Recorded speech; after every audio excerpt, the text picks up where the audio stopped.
Napasmado ang bunganga. Beep, beep, beep, beep, beep. Ang tagalupa na viral ang mukha. Bip, bip, bip, bip, bip. Bumibip, bip, bip, bip, bip, bip, bip, bip, bip, bip, bip na ba? Ang lahat.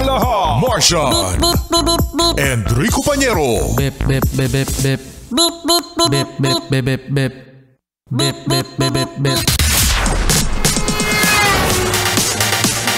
Titilaok! Titilaok! Beep, beep, beep, beep, beep. Ito na ang 101.1 Yes FM Balitang Kapit mga tsuper, pati na rin mga private drivers dahil consistent mga yes friend ang pagtataas ng presyo ng krudo. Dako, malaki to mga yes friend, no? Talagang nakakaaray.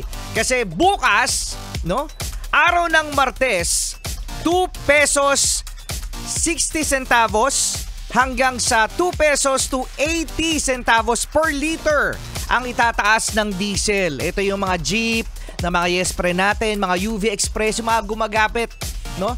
Na mga diesel usually, mga ano yan mga PUVs. Yung mga taxi naman, yan yung mga yes friend natin, mga Grab drivers. Ang gasolina ay magtataas bukas ng 1 peso and 50 centavos hanggang 1 peso to 70 centavos. Ayan, kung araw-araw kayo namamasada at paikot-ikot kayo sa inyong ruta mga yes friend at mga 8 oras, siyam o merong pang mga drivers dyan na 12 oras na bumabiyahe, talaga nga namang aaray, no? Unlike na mga private, yung mga private naman usually hindi naman araw-araw nagpapagasolina yan, no? Nagpapakrudo, no? Usually mga every week, yan, every 3 days, 4 days, 5 days, minsan nga mga after 1 week mahigit, no? Well, consistent. Alam mo dito, Pañero, mga yes friend, ang gasolina, ang diesel, nagtataas. Pati gulay, mataas na rin ang presyo, pati baboy. Oo, lahat, pati karne, mga yes friend. No? So, at least nga, ayun, at least lahat mataas. Yay! Yay! Yay ba? Kaya, ako kung sa mga chopper natin dyan, magpaano na kayo mamayang gabi? O kaya kung may chance kayo ngayon, mga yes friend, magpa-crudo na kayo. Kasi mamaya, siguradong mahaba na naman ang pila ng mga gasoline stations. Oo, kasi nakita ko yan mga yes friend, ang haba talaga ng pila. And imagine yung